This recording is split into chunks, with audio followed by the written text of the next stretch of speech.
दोस्तों इस new article एक वर्ड है एक्विएश। इसका मतलब होता है चुपचाप स्वीकार करना। ठीक है, मतलब मर्जी के खिलाफ स्वीकार करना। उसके बाद है इल्ड। देखिए, इल्ड का एक अर्थ होता है उपज, ठीक है ना, और इल्ड का अर्थ उपज देना भी होता है। इल्ड का अर्थ अ, हार मान लेना भी होता है, ठीक है। और इल्ड का अर्थ होता है उपज, उसी से एच वाई वी बनता है, और एच वाई वी का मतलब होता है हाई इल्डिंग वैरायटी, मतलब उच्च उपजी किस्म। पहले के समय में क्या होता था, लोग देसी बीज यूज करते थे खेती में, लेकिन अलग अलग फसल के लिए मतलब क्या आने लगे, एच वाई वी आने लगे, मतलब हाई यील्डिंग वैरायटी आने लगे, कुछ उपजी किस्म आने लगे, चाहे गेहूं का हो, चाहे धान का हो, चाहे किसी अन्य मतलब कि अनाज का हो। तो उससे क्या हुआ, तो यील्ड बढ़ा, उपज बढ़ा, फसल जो है ज़्यादा मतलब कि उत्पादन हुआ, ठीक है ना। और एक वर्ड है कंपल्सन। इसका मतलब होता है मजबूरी। ब्लो, ब्लो का मतलब फूकना होता है, जैसे आप मुंह से हवा जो निकालते हैं तो उसे ब्लो करना कहा जाता है। और ब्लो का अर्थ झटका देना भी होता है, ब्लो मतलब झटका भी होता है, ठीक है ना। उसके बाद ऑनर, ऑनर का एक अर्थ होता है सम्मान करना, और आप इसको मतलब कि निभाना भी कह सकते हैं, जैसे कोई कॉन्ट्रैक्ट किया, ठीक है ना, तो उस कॉन्ट्रैक्ट को कोई ऑनर कर रहा है तो इसका मतलब उसको वो निभा रहा है, जो कहा था उस पर कायम है, ठीक है ना। उसके बाद है अडेप्ट। इसका मतलब होता है एडजस्ट करना, मतलब ढालना। क्या होता है, कई बार आप नए जगह पर अपने आप को क्या करते हो, अडेप्ट करते हो, उसके अनुसार अपने आप को ढालते हो। और एक वर्ड है अडिप्ट। तो अडिप्ट का मतलब होता है हुनरमंद, कुशल, ठीक है ना। नेता लोगों को देखते हैं कितना एडेप्ट होता है लोगों को ठगने में, हुनरमंद होता है पूरा। और एक वर्ड है अडॉप्ट। इसका मतलब होता है अपनाना, जैसे कि लोग किसी कल्चर को अडॉप्ट कर लेते हैं, किसी लाइफ स्टाइल को अडॉप्ट कर लेते हैं, ठीक है ना। तो ये तीनों ही वर्ड्स कभी कभी कंफ्यूज कर देते हैं, लेकिन तीनों में अंतर है, आप समझ पाए अंतर को, ठीक है बात। ए वर्ड है टैरिफ, बहुत ज़्यादा सुनने को मिलता है, ठीक है ना। और इसका अर्थ होता है आयात निर्यात कर, एक प्रकार का एक टैक्स है ना। और ये इंपोर्ट पर और एक्सपोर्ट पर लगता है। उसके बाद है क्लच, बहुत ही कॉमन वर्ड है। क्लच गाड़ी का होता है, और क्लच का अर्थ मजबूत पकड़ होता है, और मजबूती से पकड़ना होता है, ठीक है ना। और इसका अन्य अर्थ भी होता है, जैसे कि एक ही तरह की बहुत सारी चीज़ें, है ना, मतलब कि लोगों का मतलब कि एक समूह कह सकते हैं, या चीज़ों का क्लच कहने का मतलब क्लच ऑफ समथिंग, या कहने का मतलब कोई चीज़ का एकदम समझो कि ग्रुप, ठीक है ना। तो यही अर्थ यहाँ पर न्यूज आर्टिकल में है, ये सेंटेंस में और ज़्यादा क्लियर हो जाएगा। चलिए हम लोग पढ़ते हैं इस न्यूज आर्टिकल को। क्या कह रहा है, द क्लैश, क्लैश का मतलब होता है टकराव, बिटवीन द प्रेसिडेंट, इसको प्रेसिडेंट पढ़ाता है, प्रेसिडेंट नहीं पढ़ा जाता है, of the United states of America Donald Trump and the Nations, nation मतलब राष्ट्र, है ना, और नेशंस मतलब राष्ट्र का मतलब देश, नेशन मतलब और नेशंस मतलब देश का, यानी कि अमेरिका की बात हो रही है, तो अमेरिका जो देश है उसका बात हो रहा है, तो सुप्रीम कोर्ट का ऑन द इश्यू मतलब मुद्दा, ठीक है ना। और इश्यू मतलब जारी करना भी होता है, जैसे कि कोई सर्टिफिकेट इश्यू किया जाता है तो जारी किया जाता है। और इश्यू मतलब संतान भी होता है, ठीक है ना। तो बहुत सारे अर्थ होते हैं कीवर्ड के। ऑफ द फॉर्मर्स, फॉर्मर्स कहने का मतलब क्या, फॉर्मर यानी पहले वाला। तो इसमें दो का चर्चा हुआ, एक अमेरिका के राष्ट्रपति का और दूसरा अमेरिका के मतलब सुप्रीम कोर्ट का। तो फॉर्मर किसके लिए प्रयोग हुआ, तो अमेरिका के राष्ट्रपति के लिए। और लेटर्स रहता, तो लेटर से बनता, तो लेटर मतलब बाद वाला तो किसकी बात हो जाता है, सुप्रीम कोर्ट का बात होता है। दो चीज़ों के बीच इस तरीके से यूज होता है, फॉर्मर पहले वाले के लिए और लेटर बाद वाला के लिए, ठीक है ना। यूटिलाइजेशन मतलब प्रयोग। वेपनाइजेशन, वेपनाइज से बना है, वेपनाइज मतलब होता है हथियार के रूप में, मतलब कि यूज करना। Of tariffs will have global and domestic repercussions मतलब असर, प्रभाव, ठीक है ना।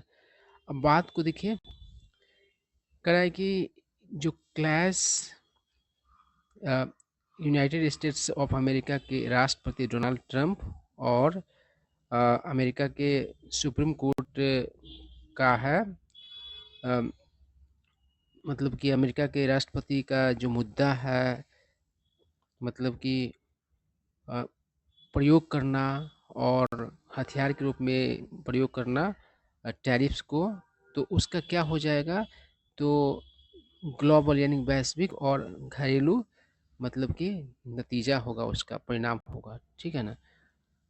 आइए क्या कर रहा है, on Friday in a 6-3 decision the US Supreme Court declared that Donald Trump had exceed मतलब होता है हद पार करना, ठीक है ना। हिज अथॉरिटी मतलब अधिकार होता है और अधिकारी भी होता है इसका अर्थ। बाय इम्पोजिंग, इम्पोज मतलब होता है थोपना। स्वीपिंग टैरिफ्स, स्वीपिंग मतलब यहाँ पर स्वीपिंग टैरिफ्स का मतलब कि बहुत ज़्यादा है ना, तगड़ा टैरिफ की बात कर रहा है। On a range of imports, import मतलब आयात, फ्रॉम ट्रेडिंग पार्टनर्स। तो कह रहा है कि शुक्रवार को एक 6-3 डिसीजन में यूएस का सुप्रीम कोर्ट ने ऐलान किया कि डोनाल्ड ट्रंप क्या कर गया था, तो एक्सीड कर गया था अपने अधिकार से, मतलब कि बाहर का बात कर दिया था, क्या करके, तो लगा करके sweeping tariffs range of imports पर।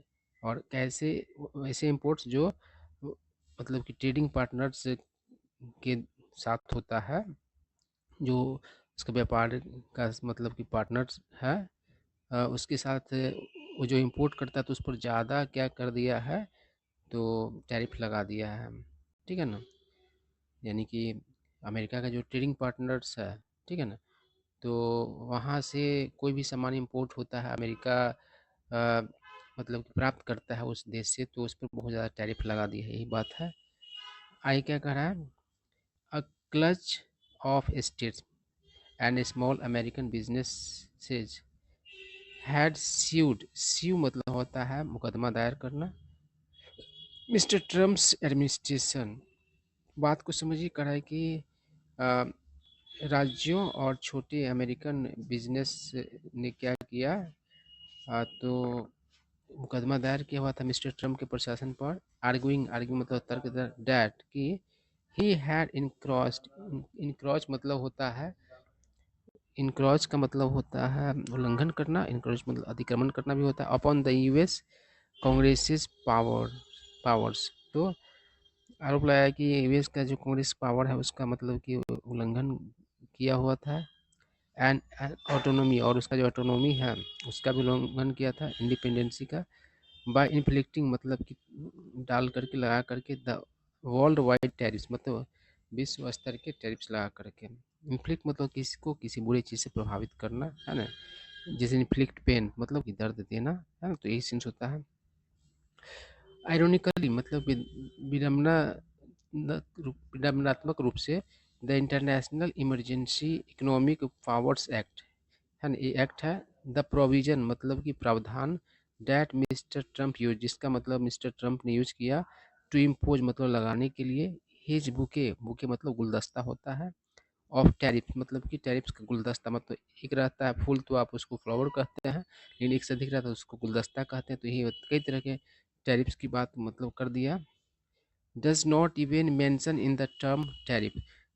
तो करा है कि जिस तरीके के मतलब कि टैरिफ्स की मतलब कि डोनाल्ड ट्रंप ने बात की, जिस तरह के टैरिफ्स लगाए और जिस नियम के तहत लगाया है, उस नियम में इस बात का जिक्र ही नहीं है ना।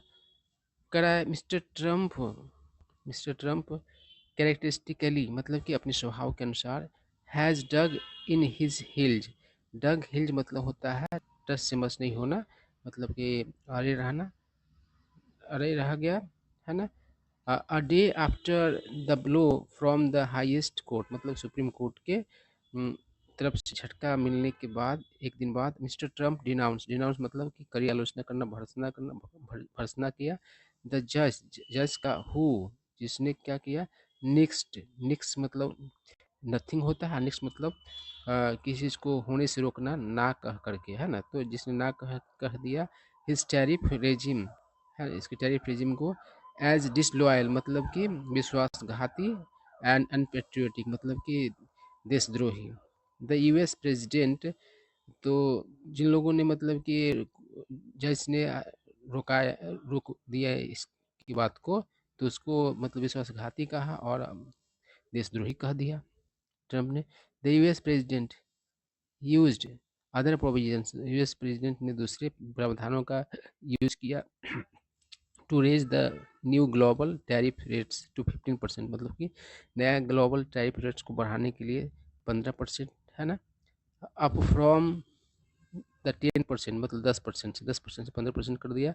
डेट वाज डिक्लेयर्ड इनिशियली, जो मतलब कि शुरू में ऐलान किया गया था, मतलब शुरू में 10% ऐलान किया गया था और बाद में 15% कर दिया किसी अन्य नियम का यूज करके।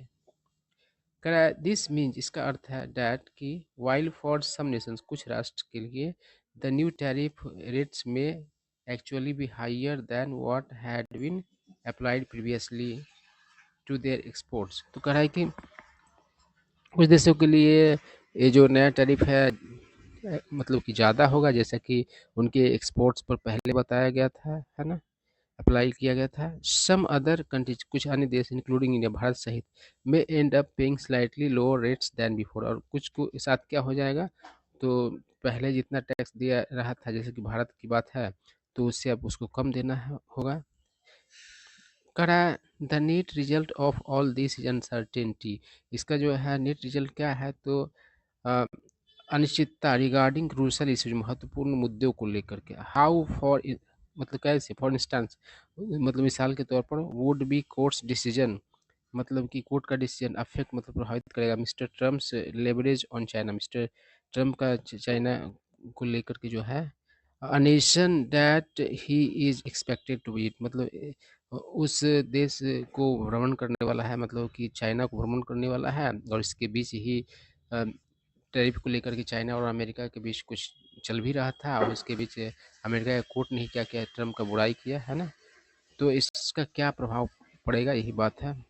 करा देर इज मोर, मतलब कि इतना ही नहीं, इससे और अधिक बात जो है वो क्या है, करा अकॉर्डिंग टू एस्टीमेट्स, एस्टीमेट्स के अनुसार, by economists at the Penn Wharton budget model, इसके अनुसार द टैरिफ्स इल्डेड, मतलब टैरिफ ने क्या किया, इल्ड किया मतलब दिया, the tariffs yielded by mister Trump, जो मिस्टर ट्रम्प के द्वारा जो टैरिफ इल्ड किया गया, मतलब इकट्ठा किया गया, प्राप्त हुआ, under the IEEPA had led to, तो वह किस, क्या उत्पन्न किया, द अमेसिंग, अमेस मतलब होता है इकट्ठा करना, of more than 175 billion dollar, तो इतना मतलब कि डॉलर प्राप्त हुआ। This amount now needs to be refunded, और इस पैसे को अब रिफंड करने की ज़रूरत है।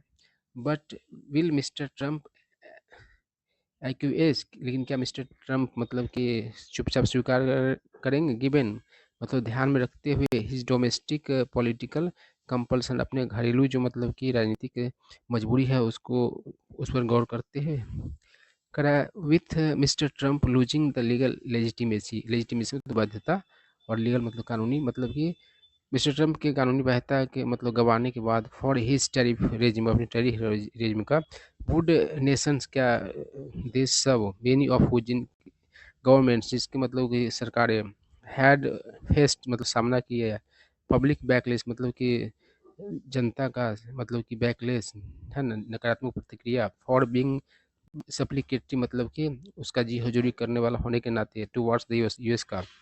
India is an example, Bharat क्या है, तो एक मिसाल है, उदाहरण है। चूज टू ऑनर, क्या मतलब कि India the terms of the trade deals, मतलब कि जो ट्रेड डील जो था उसको मानने के लिए तैयार रहेगा, उसको सम्मान करना, उसको निभाने के लिए तैयार होगा, है ना? एक क्वेश्चन है एक, कह रहा है मिस्टर ट्रम्प हैज़ इंसिस्ट मतलब जोर देना, मिस्टर ट्रम्प ने क्या किया है तो जोर दिया है डैट कि the India trade deal will remain unaffected, मतलब कि इंडिया ट्रेड डील जो था वो अनअफेक्टेड रहेगा। न्यू दिल्ली हैज़ अडॉप्टेड, न्यू दिल्ली ने क्या किया है तो अपनाया है अब policy to wait and watch development, मतलब घटनाक्रम को वेट एंड वॉच करने का फॉर नाउ अभी फिलहाल, बट क्लियर रिस्पॉन्सिबिलिटी, ज़्यादा स्पष्ट प्रतिक्रिया नीड्स टू बी क्राफ्टेड, उसको तैयार करने की ज़रूरत है सूनर दैन लेटर, मतलब जल्दी। कह रहा है what makes this decision making particularly challenging is the unpredictability, मतलब ये जो डिसीजन मेकिंग है उसको विशेष रूप से जो है चुनौतीपूर्ण क्या बनाता था, अनप्रेडिक्टेबिलिटी बनाता है, मतलब जिसको आप गेस नहीं कर सकते उसको अनप्रिडिक्टेबिलिटी कहा जाता है। डैट हैज़ बीन असर्टेन, जो पर मतलब कि ये शुरू हुआ है first by mister Trump's tariff regime, पहला मतलब पहले तो मिस्टर ट्रम्प के टैरिफ रेजिम के कारण, एंड नाउ और अब by the US supreme court से डिसमिसल ऑफ इट, और जो है यूएस का सुप्रीम कोर्ट ने इसको खारिज किया है उसको लेकर के, जो अनप्रेडिक्टेबिलिटी है इसकी बात है, यही चुनौतीपूर्ण है। तो यही सारा बात था, आई होप आप लोगों को कुछ न्यू वर्ड सीखने को मिले होंगे।